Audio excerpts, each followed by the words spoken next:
അള്ളാഹുവിന്റെ വിശുദ്ധമായ ഖുർആനിലെ 114 സൂറത്തുകളിൽ ഒരു സൂറത്തിനെ സ്നേഹിച്ചാൽ രക്ഷപ്പെടും. ഇൻഷാ അല്ലാഹ് സ്നേഹിക്കൂലേ? ഏത് സൂറത്ത്? എന്റെ പ്രിയമുള്ളവരെ, ആരും വെറുതെ ഓതണ്ട. ഈ പരിശുദ്ധമായ ഖുർആനിനെ നിങ്ങളാരും വെറുതെ സ്നേഹിക്കണ്ട. ഈ സൂറത്തിനെ നിങ്ങൾ സ്നേഹിച്ചാൽ അല്ലാഹു തരുന്ന പ്രതിഫലം എന്താണ്? ഇത് പരിശുദ്ധമായ ഖുർആനാണല്ലോ, ഇത് അല്ലാഹുവിന്റെ കലാമാണല്ലോ. ആ പരിശുദ്ധമായ ഖുർആനിനെ സ്നേഹിക്കുന്നവർക്ക് അല്ലാഹു കൊടുക്കുന്ന പ്രതിഫലം എന്താ? ഈ സദസ്സിലിരിക്കുന്ന എല്ലാവരുടെയും ജീവിതത്തിലെ ഏറ്റവും വലിയ അഭിലാഷം എന്താണ്? മരിക്കുമ്പോ ഈമാനോടുകൂടി മരിക്കണമെന്നാണല്ലോ. ശഹാദത്ത് കലിമ പറഞ്ഞിട്ട് മരിക്കണമെന്നാണല്ലോ. അതിനു വേണ്ടിയല്ലേ നമ്മൾ പരിശ്രമിക്കുന്നത്, അതിനു വേണ്ടിയല്ലേ നമ്മൾ കഷ്ടപ്പെടുന്നത്. പെങ്ങളെ, അല്ലാഹുവിന്റെ പരിശുദ്ധമായ ഖുർആനും അത് തന്നെയാണ് പറഞ്ഞത്. വീട്ടിൽ കടന്നു മരിച്ചാലും, റോഡിൽ കടന്നു മരിച്ചാലും, കടലിൽ കടന്നു മരിച്ചാലും, ഐസുവിനകത്ത് കടന്നു മരിച്ചാലും, വഅദിന്റെ മജ്ലിസിൽ വെച്ച് മരിച്ചാലും, അല്ലാഹുവിന്റെ പള്ളിക്കകത്ത് കിടന്നു മരിച്ചാലും എങ്ങനെ മരിക്കണമെന്നറിയുമോ? യാ അയ്യുഹല്ലദീന ആമനു തഖുല്ലാഹ ഹഖ്ക തുഖാതിഹി വലാ തമൂതുന്ന ഇല്ലാ വഅൻതും മുസ്ലിമൂൻ. അല്ലാഹു പറയുകയാണ്, നിങ്ങൾ മുസ്ലിമായിട്ടേ മരിക്കാവൂ. അതാ തൊണ്ടക്കുടികളുടെ ഭാഗത്തേക്ക് റൂഹ് കടന്നു വരുമ്പോ അല്ലാഹു തന്ന നാവ് കൊണ്ട് ജീവിതത്തിൽ അവസാനമായിട്ട് പറയേണ്ട വാക്കേതെന്നറിയുമോ? ലാ ഇലാഹ ഇല്ലല്ലാഹ്. ഇത് പറയാതെ നിങ്ങൾ മരിക്കരുത്, ഇത് പറയാതെ നിങ്ങൾ മരിക്കരുത്. ഇതത്ര എളുപ്പമുള്ള കാര്യമല്ല, ഇതത്ര എളുപ്പമുള്ള കാര്യമല്ല. അങ്ങനെ എളുപ്പമുള്ള കാര്യമായിരുന്നെങ്കിലോ എന്തിനാ മരിക്കാൻ കിടക്കുന്ന വാപ്പാടെ ചാരത്ത് പോയിരുന്നിട്ട് വാപ്പാ പറ ലാ ഇലാഹ ഇല്ലല്ലാഹ് ശഹാദത്ത് കലിമ പറഞ്ഞു കൊടുക്കുന്നത് വാപ്പായിക്ക് അറിയാനിട്ടല്ലോ. പറയല് പാടാടോ, പറയല് പാടാടോ. താടിയും തഴമ്പിലും ഒന്നും കാര്യമില്ല. അല്ലാഹുവിന്റെ ഖലീലായ മഹാനായ ഇബ്രാഹിം നബി അലൈഹിസ്സലാം അല്ലാഹുവിനെ ആരാധിക്കുന്നതിന് വേണ്ടി ലോകത്താദ്യമായിട്ടൊരു പള്ളി കെട്ടി, പരിശുദ്ധമായ കഅബാലയം. ആ കഅബാലയത്തിന്റെ പണി കഴിഞ്ഞപ്പോ അല്ലാഹു പള്ളി കെട്ടുന്നതിനേക്കാളും വലിയ പുണ്യം ലോകത്തില്ലല്ലോ. ആദ്യമായിട്ടൊരു പള്ളി കെട്ടിയിട്ട് അല്ലാഹുവിനോട് ചോദിച്ചത് സ്വർഗമായിരുന്നല്ല. അല്ലാഹുവേ സ്വർഗം തരണമെന്നല്ല ചോദിച്ചത്. റബ്ബിനോട് പറഞ്ഞത് എന്തെന്നറിയുമോ? ഇത് നീ സ്വീകരിക്കണേ അല്ലാ. പടച്ച റബ്ബേ, പടച്ച റബ്ബേ, ഈ ലോകത്ത് നിന്ന് യാത്ര പറയുമ്പോ മുസ്ലിമാക്കി മരിപ്പിക്കണേ അല്ലാ. അല്ലാഹുവിന്റെ ഖലീലിന് ഉറപ്പില്ലായിരുന്നു, അല്ലാഹുവിന്റെ ഖലീലായ ഇബ്രാഹിം നബിക്ക് ഉറപ്പില്ലായിരുന്നു. ചെറുപ്പക്കാരാ, ഈജിപ്തിന്റെ ഭരണാധികാരിയായി തന്റെ രാജസിംഹാസനത്തിലേക്ക് കയറുന്ന യൂസുഫ് നബി ചെയ്ത ദുആ എന്തെന്നറിയുമോ? റബ്ബിഖദ് ആതൈതനീ മിനൽ മുൽക്ക് വഅല്ലംതനീ മിൻ തഅവീലിൽ അഹാദീസ്. ഈജിപ്തിന്റെ ഭരണാധികാരിയായ യൂസുഫ് നബി പടച്ച റബ്ബിനോട് പറയുന്നു, അധികാരമല്ല, സ്വപ്ന വ്യാഖ്യാനമല്ല. യൂസുഫിന്റെ അഭിലാഷം എന്തെന്നറിയുമോ? യൂസുഫിന് വേണ്ടത് എന്തെന്നറിയുമോ? തവഫനി മുസ്ലിമാ. ഈമാനുള്ള മരണം വേണം പടച്ചവന്. എന്നെ നീ മുസ്ലിമാക്കി മരിപ്പിക്കണം പടച്ചവന്. പ്രവാചകന്മാര് സക്കറാത്തിന്റെ അവസ്ഥയിൽ കിടക്കുമ്പോൾ, പ്രവാചകന്മാര് മരിക്കാൻ കിടക്കുമ്പോ തന്റെ മക്കളോട് വസിയ്യത്ത് ചെയ്തത് എന്തെന്നറിയുമോ? ഇബ്രാഹിം ബനീഹി വയാഖൂബ് യാ ബനിയ ഇന്നല്ലാഹ അസ്തഫാ ലക്കുമുദ്ദീന ഫലാ തമൂതുന്ന ഇല്ലാ വഅൻതും മുസ്ലിമൂൻ. മുസ്ലിമായിട്ടേ മരിക്കാവൂ, മുസ്ലിമായിട്ടേ മരിക്കാവൂ. എന്റെ ശബ്ദം കേൾക്കുന്ന ഉമ്മ, അല്ലാഹുവിന്റെ പ്രവാചകന്റെ പ്രിയപ്പെട്ട ഭാര്യയായ ആയിഷ ബീബി റളിയല്ലാഹു തആല അൻഹ അതിരാത്രിയിൽ അല്ലാഹുവിന്റെ റസൂൽ കിടന്ന് കരയുന്നത് കണ്ടിട്ട് ചാടി എഴുന്നേൽക്കുകയാ. നബി തങ്ങളുടെ കരച്ചിൽ കേട്ടിട്ട് ആയിഷ ബീബി എഴുന്നേൽക്കുന്നത്. നബി തങ്ങൾ സുജൂദിലാണ്. നബി തങ്ങൾ സുജൂദിൽ കിടന്ന് കരയുകയാണ്. നബി തങ്ങൾ ദുആ ചെയ്യുകയാണ്. അടുത്തു ചെന്ന് നോക്കുമ്പോ എന്താണ് പറയുന്നതെന്നറിയോ? യാ മുഖല്ലിബൽ ഖുലൂബ്, ഹൃദയങ്ങളെ മറിച്ചു കളയുന്ന അല്ലാഹ്, എന്റെ ഹൃദയത്തെ ദീനിൽ ഉറപ്പിച്ച് നിർത്തണേ അല്ലാഹ്. ആയിഷ ബീബി റളിയല്ലാഹു തആല അൻഹ ചോദിക്കുകയാണ്, നബിയേ യാ റസൂലല്ലാഹ്, ഉറപ്പില്ലേ നബിയേ, ഉറപ്പില്ലേ നബിയേ? ആയിഷ, ഒരാൾക്കും മരിക്കാൻ കിടക്കുന്ന സമയത്ത് ഷഹാദത്ത് കലിമ പറയാ അവന്റെ നാവ് പൊങ്ങണോ? അല്ലാഹു കരുണ ചെയ്തവർക്കല്ലാതെ കഴിയില്ല ആയിഷ. പടച്ചറബ് കരുണ ചെയ്തവർക്കല്ലാതെ കഴിയില്ലടോ. അതുകൊണ്ട് വഴുത് കേൾക്കാൻ വന്നവര് കാരാളികോണം പള്ളിയിലെ വെള്ളിയാഴ്ച മയ്യത്ത് കൊണ്ടുവന്നതൊക്കെ ഓർമ്മയുണ്ടോ? പണ്ട് വെള്ളിയാഴ്ചയായപ്പോ പടച്ചവനെ എത്രയോ പേരെ കൊണ്ടുവന്ന് ജുമാ നമസ്കരിക്കാൻ വന്നവര് മുഴുവനും അവിടെ നിന്ന് മയ്യത്ത് നിസ്കരിച്ച് കബറടക്കുമായിരുന്നല്ലോ. ഇന്നും ഒരു വെള്ളിയാഴ്ചയായിരുന്നില്ലേ? കഴിഞ്ഞയും വെള്ളിയാഴ്ച കഴിഞ്ഞില്ലേ? ആരെയാണോ കൊണ്ടുവന്നത്? അതുപോലെ ജനാസകൾ കൊണ്ടുവരുന്ന കാലമൊക്കെ മാറിയില്ലേ? നല്ല മരണം കാണാനില്ലല്ലോ. നല്ല മരണം കിട്ടിയവന്റെ മുഖത്ത് നോക്കിയാൽ അറിയാമല്ലോ. നല്ല മരണം കിട്ടിയ മനുഷ്യനുണ്ടല്ലോ, അവന്റെ മുഖത്ത് നോക്കിയാ അടയാളം കാണാ. അതുകൊണ്ട് ഞാൻ നിങ്ങളെ ഞാൻ കുറ്റം പറഞ്ഞതല്ല, എന്റെ പ്രിയപ്പെട്ടവരോട് പറയുകയാ, നല്ല മരണം വേണ്ടേ? ഈമാനുള്ള മരണം വേണോ? ഈമാനുള്ള മരണം വേണോ? അല്ലാഹുവിന്റെ വിശുദ്ധമായ ഖുർആനിനെ സ്നേഹിക്കുമെന്ന് നിങ്ങൾ നിയ്യത്ത് ചെയ്തില്ലേ? അല്ലാഹുവിന്റെ ഖുർആൻ പാരായണം ചെയ്യുമെന്ന് നിങ്ങൾ നിയ്യത്ത് ചെയ്തില്ലേ? അല്ലാഹു നിങ്ങൾക്ക് തരുന്ന പ്രതിഫലം ഞാൻ പറഞ്ഞു തരാ. അല്ലാഹു നിങ്ങൾക്ക് തരുന്ന പ്രതിഫലം ഞാൻ പറഞ്ഞു തരാ. ഒന്നാമത്തെ പ്രതിഫലം എന്തെന്നറിയോ? ഈമാനുള്ള മരണമാ. ഈമാനുള്ള മരണമാണ്. ഈമാനുള്ള മരണം. ഈ ലോകത്ത് നിന്ന് യാത്ര പറയുമ്പോ ഷഹാദത്ത് കലിമ പറഞ്ഞിട്ട് മരിക്കണ്ടേ വാപ്പാ? പടച്ചറബ്ബേ, അല്ലാഹു നിങ്ങൾക്ക് നല്ല മരണം തരും. അല്ലാഹു നിങ്ങൾക്ക് നല്ല മരണം തരും. രണ്ടാമത്തെ പ്രതിഫലം എന്നറിയോ? മരിച്ചു കിടക്കുന്ന ചിലരുടെ മുഖം കണ്ടാ, ചിലരുടെയൊക്കെ മയ്യത്ത് കാണുമ്പോ കൊതി തോന്നുമല്ലോ, ആഗ്രഹിച്ചു പോകുമല്ലോ. മരിച്ചാൽ ഇങ്ങനെ മരിക്കണം തമ്പുരാന്. എന്തൊരു പ്രകാശമാ പടച്ചവര്, എന്തൊരു പുഞ്ചിരിയാ പടച്ചവര്. അല്ലാഹുവേ, ചിലരുടെ മയ്യത്ത് കാണുമ്പോ മുഖത്ത് നിന്ന് കണ്ണെടുക്കാൻ തോന്നില്ലല്ലോ. എന്റെ പ്രിയപ്പെട്ടവര്, അങ്ങനെയല്ലേ മരിക്കേണ്ടത്, അങ്ങനെയല്ലേ മരിക്കേണ്ടത്. എന്റെ പ്രിയപ്പെട്ട ചെറുപ്പക്കാരാ, അല്ലാഹുവിന്റെ പരിശുദ്ധമായ ഖുർആനിനെ നിനക്ക് സ്നേഹിക്കാൻ പറ്റുമോ? അല്ലാഹു തരുന്ന ഒന്നാമത്തെ പ്രതിഫലം നല്ല മരണമാണ്. രണ്ട്, നിന്റെ മുഖത്ത് വല്ലാത്ത പ്രകാശമാ, നിന്റെ ചുണ്ടില് വല്ലാത്ത പുഞ്ചിരിയാ. അതിനുവേണ്ടി പരിശ്രമിക്കുക പെങ്ങള്, അതിനുവേണ്ടി പരിശ്രമിക്കുക പെങ്ങള്. അല്ലാഹുവിന്റെ ഖുർആനെ ഹൃദയത്തിലേക്ക് ചേർത്ത് വെച്ചോ. മൂന്നാമത്തെ പ്രതിഫലം എന്തെന്നറിയുമോ? കാരാളി ഗുണത്ത് ഒരുപാട് ചെറുപ്പക്കാരുണ്ടല്ലോ, അലിമീങ്ങളെ സ്നേഹിക്കുന്ന, അലിമീങ്ങളെ സ്നേഹിക്കുന്ന, നല്ല കാര്യങ്ങൾക്ക് മുമ്പിൽ നിൽക്കുന്ന ചെറുപ്പക്കാരാ. അല്ലാഹു തരുന്ന മൂന്നാമത്തെ പ്രതിഫലം എന്തെന്നറിയുമോ? റബ്ബേ, ആരാളികോണം പള്ളിയുടെ മിനാരത്തിൽ ഒരു ദിവസം വിളിച്ചു പറയുമല്ലോ, ഇന്നാ ലില്ലാഹി വ ഇന്നാ ഇലൈഹി റാജിഊൻ.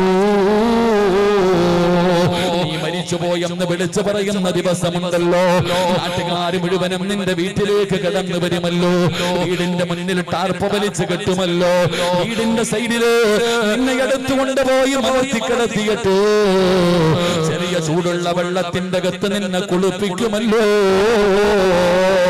നഖത്തിനടിയിൽ അഴുക്കുകൾ എടുത്തു മാറ്റുകയാണ്, മനോഹരമായി നിന്നെ കുളിപ്പിക്കുകയാണ്, പടച്ചവനെ നിന്നെ ഉളുവെടുപ്പിക്കുകയാ. അവിടെന്ന് നല്ലതുപോലെ തുടയ്ക്കുമല്ലോ, നല്ലതുപോലെ വൃത്തിയാക്കുമല്ലോ, എന്നിട്ട് പിഞ്ചു കുഞ്ഞുങ്ങളെ എടുത്തുകൊണ്ട് പോകുന്നത് പോലെ നിന്റെ ജനാസ എടുത്തുകൊണ്ട് 3 കഷ്ടം വെള്ള തുണിയുടെ മുകളിൽ കൊണ്ടുവന്ന് മലർത്തിക്കിടത്തുകയാ. എന്നിട്ട് പടച്ചറപ്പേ സുഗന്ധം തേച്ച പഞ്ഞിയെടുക്കുകയാ,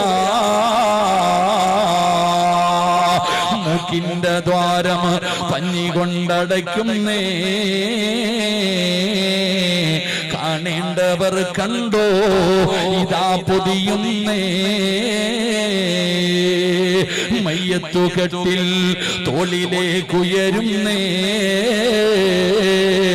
പുരയ്ക്കുള്ളിലപ്പോൾ രോദനം ഉയരുന്നേ, അരുമക്കിടാങ്ങൾ വാപ്പയെ വിളിക്കുന്നേ,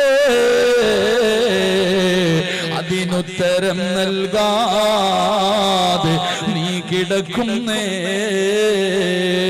സുഗന്ധം തേച്ച പഞ്ഞിയെടുത്തിട്ട് നിന്റെ മൂക്കിന്റെ ധാരത്ത് വെക്കുകയാണ്, എന്നിട്ട് പറയുകയാ, കാണണ്ടവരൊക്കെ കണ്ടോ ഇതാ പൊതിയാൻ പോകുകയാണ്. എന്റെ ചെറുപ്പക്കാരാ, നിന്റെ വീട്ടിൽ വല്ലാത്ത തിരക്കാടാ, നിന്നെ അവസാനമായിട്ടൊന്ന് കാണാറ്, നിന്നെ അവസാനമായിട്ടൊന്ന് കാണാറ്, വല്ലാത്ത തിരക്കാട്. പടച്ചവനെ ആള് കൂടിയപ്പോ നിന്റെ കുടുംബക്കാര് തന്നെ പറഞ്ഞു, കണ്ടതൊക്കെ മതി പൊതിഞ്ഞുകൊള്ളാറ്. ഇവിടുന്ന് പൊതിയുകയാണ്. കാരാളികോണം പള്ളിയിൽ നിന്നും മയ്യത്തുകെട്ടിൽ നിന്റെ വീടിന്റെ മുറ്റത്ത് വന്നല്ലോ, എടുത്തു വെക്കുമല്ലോ, എടുത്തു വെക്കുമല്ലോ. ചെറുപ്പക്കാരാ,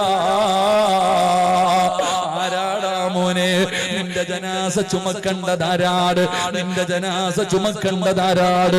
പടച്ചവനെ, നീ സാധാരണ ഒരാളല്ലല്ലോ, കുടിയനല്ല, വിചരിക്കുന്നവനല്ല, പലിശ തിന്നുന്നവനല്ല, നിസ്കരിക്കാത്തവനല്ല, പിന്നെ നിന്റെ ജനാസ ആരാടാ ചുമക്കണ്ടത്? അല്ലാഹുവിന്റെ പരിശുദ്ധമായ ഖുർആൻ ഹൃദയത്തിൽ കൊണ്ടു നടക്കുന്നവരെ, സ്നേഹിക്കുന്നവരെ, ഓതാൻ തീരുമാനിച്ചവരെ, നിന്റെ ജനാസ ചുമക്കുന്നതാരാ? കാരാളികോണം പള്ളിയൊന്നും തികയില്ലടോ, ഫൗണ്ടേഷനൊന്നും തികയില്ലടോ, ഈ നാട് മുഴുവനും നിറയുമല്ലോ.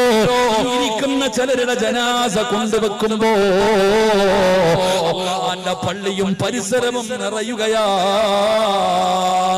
എന്റെ പ്രിയപ്പെട്ട ഉമ്മ, നിന്റെ പെൺമക്കളും നിന്റെ മരുമക്കളും മഗ്രിബ് കഴിഞ്ഞ് സീരിയൽ കണ്ട് ആസ്വദിക്കുമ്പോ അതേ വീടിന്റെ നിസ്കാര റൂമിനകത്തിരുന്ന് വാക്കിയ ഓതിയ ഉമ്മ, റഹ്മാൻ ഓതിയ ഉമ്മ, സജദ ഓതിയ ഉമ്മ, അല്ലാഹുവിന്റെ ഖുർആൻ ഹൃദയത്തിലേക്ക് ചേർത്ത് വെച്ച് ചുടുചുംബനം കൊടുത്ത ഉമ്മ, നിന്റെ ജനാസ കൊണ്ടുവന്ന ഇന്ത്യയുടെ പ്രധാനമന്ത്രി വരില്ല, പ്രസിഡന്റ് വരില്ല, കേന്ദ്രമന്ത്രിമാര് വരില്ല, സാക്ഷാൽ സൗദിയുടെ ഭരണാധികാരി വരില്ല, പിന്നെ ആര് വരുമെന്നറിയോ? പിന്നെ ആര് വരുമെന്നറിയോ? ആകാശ ലോകത്ത് നിന്ന് മലക്കുകൾ ഇറങ്ങി വരികയാണ്. കാരാളികോണത്തേക്ക് ആകാശത്ത് നിന്ന് മലക്കുകൾ ഇറങ്ങി വരികയാ. നിന്റെ ജനാസ ചുമക്കാൻ, നിന്റെ ജനാസ ചുമക്കാൻ. പടച്ചവനെ, ജനിച്ച കാലം മുതൽ മരിക്കുന്ന കാലം വരെ പാപം ചെയ്യാത്ത, പാപം പറയാത്ത, പാപം കാണാത്ത അല്ലാഹുവിന്റെ മലക്കുകളുണ്ടല്ലോ. ലാ യഅസൂനല്ലാഹ കമാ അമറഹും വയഫഅലൂന മാ യുമറൂൻ. ആകാശത്ത് നിന്ന് മലക്കുകൾ ഇറങ്ങി വരികയാ, ധാരാളികോണം മുഴുവനും നിറയുകയാ. പടച്ചവനെ, അതിനല്ലേ മരണമെന്ന് പറയുന്നത്? ഇതിനാണോ മരണമെന്ന് പറയുന്നത്? മരിച്ചാൽ ഇങ്ങനെയാ മരിക്കേണ്ടത്, മരിച്ചാൽ ഇങ്ങനെയാ മരിക്കേണ്ടത്. സിറാജ് വെറുതെ പറഞ്ഞതല്ല, തെളിവ് വേണോ? ആദരവായ പ്രവാചകൻ നബി മുഹമ്മദ് മുസ്തഫ, ആദരവായ പ്രവാചകൻ നബി മുഹമ്മദ് മുസ്തഫ സല്ലല്ലാഹു അലൈഹി വസല്ലമ തങ്ങളുടെ സ്വഹാബിയാണ് മഹാനായ സഅദ് റളിയല്ലാഹു തആല അൻഹു. പടച്ച റബ്ബേ, 30ാമത്തെ വയസ്സിൽ മുസ്ലിമായി, 30ാമത്തെ വയസ്സിൽ മുസ്ലിമായി, 36ാമത്തെ വയസ്സിൽ മരണപ്പെട്ടു. 60 കൊല്ലം ജീവിച്ചില്ല. പാപ്പാ, നിന്നെ പോലെ 50 കൊല്ലം ജീവിച്ചില്ല. 6 കൊല്ലമേ ജീവിച്ചുള്ളൂ, 6 വർഷമേ ജീവിച്ചുള്ളൂ. പക്ഷേ ആ ചെറുപ്പക്കാരൻ മരിച്ചപ്പോ ഈ ലോകത്തിന്റെ അധിപനായ പടച്ച റബ്ബിന്റെ സിംഹാസനം കുലുങ്ങുകയാ. അല്ലാഹുവിന്റെ അർശ് കുലുങ്ങിയല്ലോ, അല്ലാഹുവിന്റെ അർശ് കുലുങ്ങിയല്ലോ. സഅദ് റളിയല്ലാഹു തആല അൻഹുവിന്റെ ജനാസ കണ്ടവർ കുതിക്കുകയാണ്. എന്തൊരു പ്രകാശമാ പടച്ചവര്, എന്തൊരു പുഞ്ചിരിയാ പടച്ചവര്. എന്റെ പ്രിയപ്പെട്ടവര്, അല്ലാഹുവേ, സഅദ് റളിയല്ലാഹു തആല അൻഹുവിന്റെ മുഖത്ത് വല്ലാത്ത പ്രകാശമാ. സഅദ് റളിയല്ലാഹു തആല അൻഹുവിന്റെ ജനാസ മയ്യത്ത് കട്ടിലിന്റെ മുകളിലേക്ക് എടുത്തു വെച്ചു. അവിടുന്ന് ചുമക്കുമ്പോ സഹാബത്ത് പറയുകയാ, മയ്യത്തിന് ഭാരമില്ല, മയ്യത്തിന് ഭാരമില്ല. അല്ലാഹുവേ, സഹാബികൾ നോക്കുമ്പോ അല്ലാഹുവിന്റെ പ്രവാചകൻ പദന്ന തള്ളവിരൽ കുത്തിയിട്ട് നടക്കുകയാണ്. ജനാസ കൊണ്ടുപോകുമ്പോ നബിതങ്ങൾക്ക് സ്ഥലമില്ല, നബിതങ്ങൾക്ക് നടക്കാൻ സ്ഥലമില്ല. നബി അവിടുന്ന് തള്ളവിരൽ കുത്തിയിട്ട് നടക്കുകയാണ്.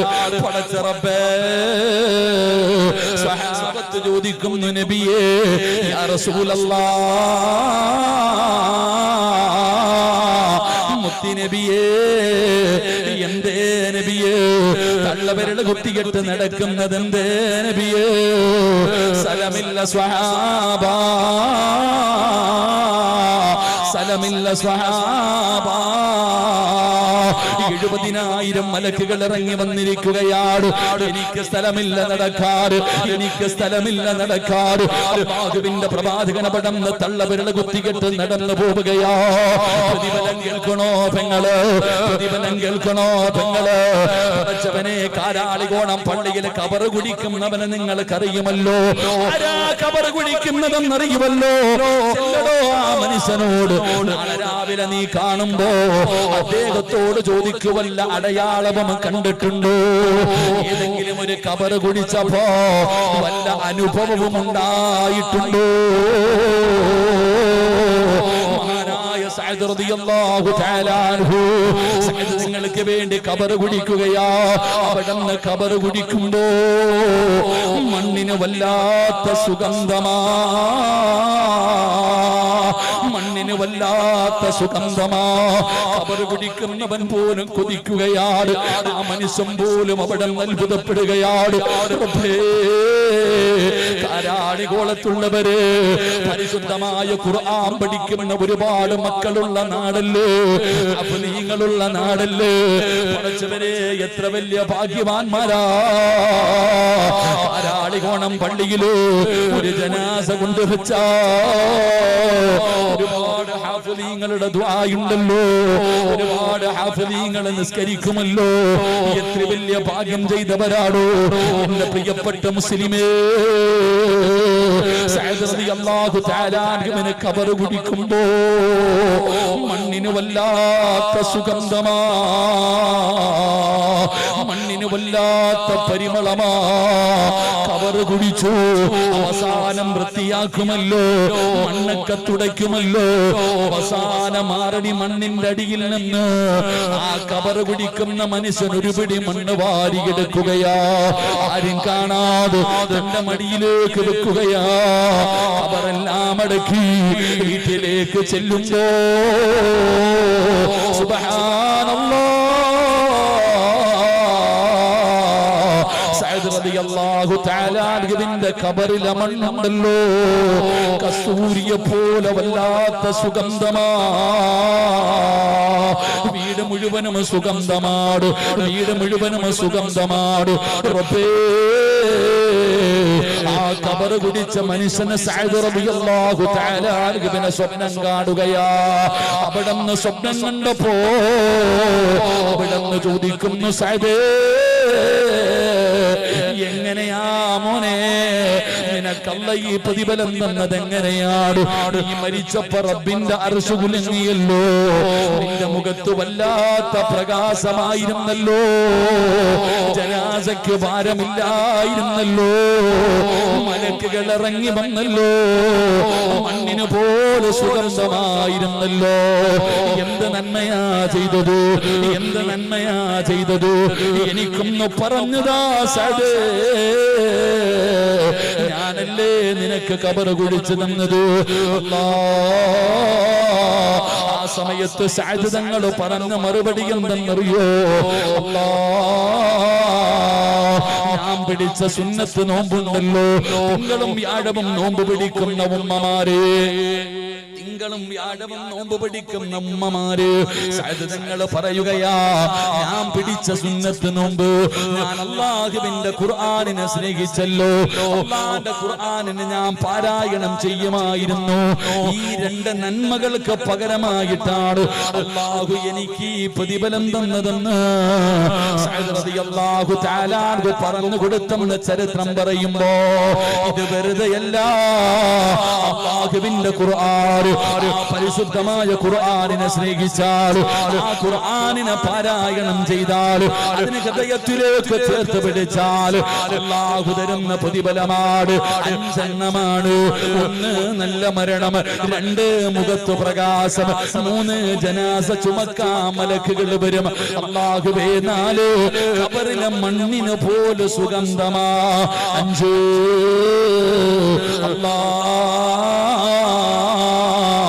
ലഹും ജന്നാത്തുൻ തജ്രീ മിൻ തഹ്തിഹൽ അൻഹാർ. പാലരുവികളും തേനരുവികളും ഒഴുകുന്ന പടച്ച റബ്ബിന്റെ സ്വർഗമുണ്ടല്ലോ. അല്ലാഹുവേ, ആ സ്വർഗം നിങ്ങൾക്ക് നൽകണേ അല്ലാ. അതുകൊണ്ട് ഞാൻ നിർത്തുകയാണ്.